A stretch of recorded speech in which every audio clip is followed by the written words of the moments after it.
Hola, hola. Sí, por favor. Bueno. Muy buenos días. Esta es la presentación de la actividad 7.3, ajustes de mejora en el diseño de la unidad didáctica. Somos el grupo 6 conformado por Patricia Bernal, Jack Tolosa y quien les habla Dani Osorio, nuestro tutor Federman Alfonso.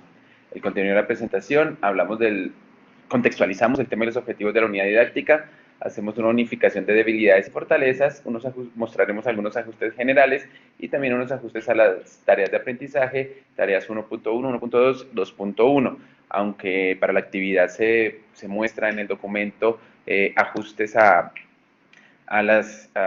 los procesos de evaluación, a la tarea diagnóstica, nos vamos a centrar solamente en las tareas de aprendizaje. Nuestro tema es semejanza de triángulo, recordamos los objetivos.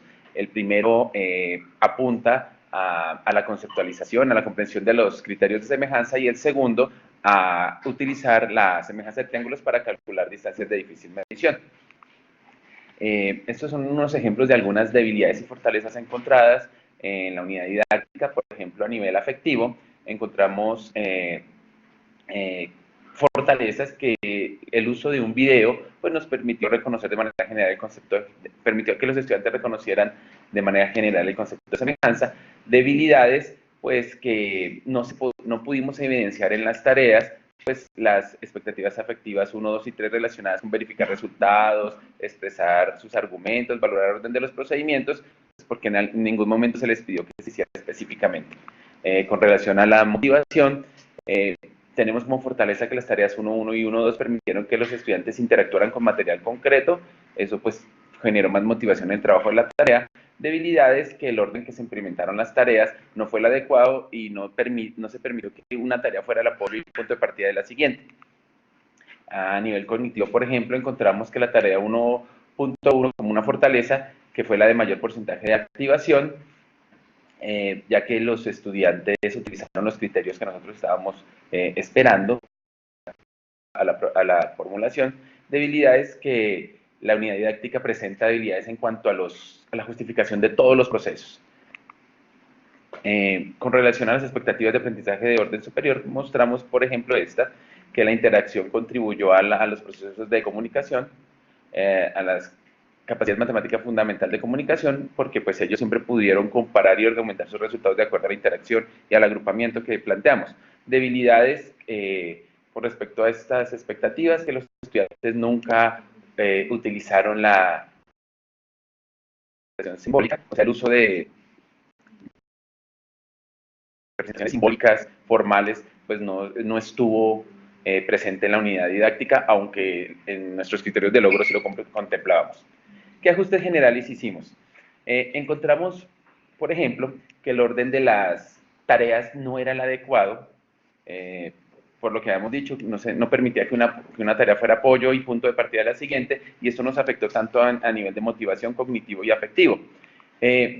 ¿Por qué ocurrió esto? Las tareas 1.2 y 2.2, que eran las últimas de cada objetivo, trabajaban con material concreto.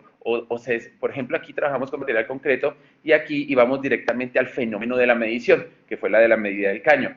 Pero las actividades 2.1 y 1.1 eran muy, por decirlo así, teóricas dentro de una hoja.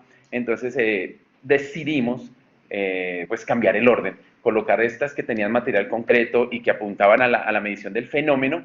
Decidimos colocarlas de primera y dejar la que era más simbólica, más en la hoja, pues dejarlas para la 2.2 y para la 1.2. Entonces hicimos el intercambio y pues ya quedó el material concreto en las primeras tareas del objetivo. Con relación a los ajustes de la tarea 1.1 y 1.2, vimos que esta expresión simbólica nos afectó mucho en las capacidades matemáticas fundamentales, en el uso de un lenguaje simbólico informal, en el emplear, porque nosotros lo planteamos y nunca en ningún lado de la unidad didáctica ni lo explicamos, por decirlo así, ni lo tomamos, ni lo exigimos. Entonces decidimos incluir en las tareas 1.1 y 1.2 una indicación para que el estudiante escriba eso. O sea, le vamos a pedir que complete en alguna parte, triángulo ABC va a ser semejante con el BD, por decir alguna cosa. Entonces eso va a ir dentro de las formulaciones. Con relación a otro ejemplo es que en la dimensión cognitiva y afectiva encontramos dificultades en que las tareas no tenían la indicación de argumentar sus resultados.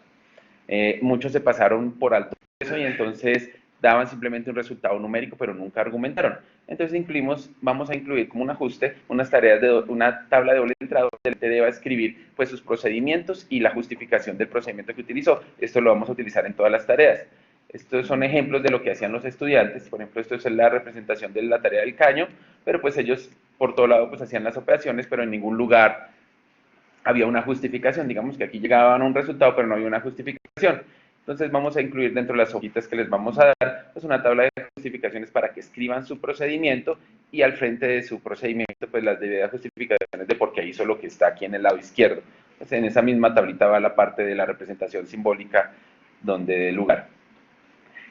Como fortalezas tenemos, por ejemplo, en la dimensión afectiva y cognitiva, que el video propuesto en la interacción de la tarea 1.1 permitió de forma general reconocer el concepto de semejanza.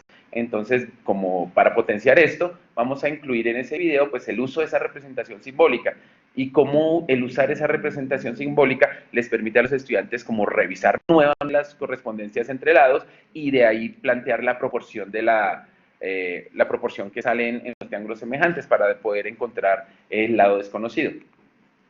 Con relación a la dimensión cognitiva, todavía seguimos en el objetivo 1, vimos que la herramienta de GeoGebra no contribuyó como se esperaba en relación a las medidas de los triángulos para argumentar con el criterio lado, lado, lado. Los estudiantes no escogieron eso, no escogieron GeoGebra para utilizarlo.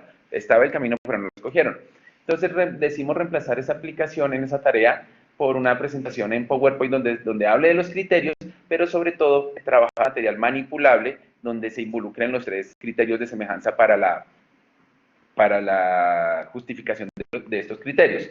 Vimos que el trabajo con material concreto, por ejemplo, eso eran triángulos que nosotros les entregamos y los pegaba uno encima del otro y se daban cuenta que estaban en posición de tales o que tenían ángulos iguales o lados, sobre todo ángulos iguales y miraban el paralelismo entre este lado y este lado de acá y podían determinar pues que los triángulos eran semejantes. Entonces vamos a potenciar ese uso con material simbólico, triángulos en cartulina, pues para poder justificar los diferentes criterios de semejanza. Este es un ejemplo de los diferentes triángulos en cartulina que vamos a ver. Para la tarea 1.2 encontramos que la formulación es bastante confusa. El texto que nosotros vimos el profesor tuvo que utilizar bastantes ayudas fuera de las que ya estaban planteadas para tratar de dar a entender qué es lo que significaba ese enunciado. Entonces, el ajuste que nosotros debimos hacer pues, es el cambio en la redacción de esa tarea 2.1. Esto apunta sobre todo a la capacidad matemática fundamental de comunicación y al interpretar. Esta era la tarea original, aparecía el nombre de Freud en una cita de 1983, decir que las conversaciones con su hijo, que daba un paseo y aparecían una serie de datos por todo lado. Entonces decidimos cambiarla. Entonces ya no hablamos de Freud en tal vuelo cualquiera, y decimos algunos datos, los datos irrelevantes los quitamos porque vimos que esa interpretación era compleja. Este era el dibujo inicial que dimos, ayudamos con un poquito, dándole algunos datos más del dibujo, sobre todo en la representación. Creemos que por pasar esta a la segunda tarea, pues el concepto de línea de visión ya va a estar más trabajado, ya que en el trabajo en el caño lo trabajamos bastante y puede estar más claro ya al hacer el problema acá. Y pues esa es la presentación. Muchas gracias.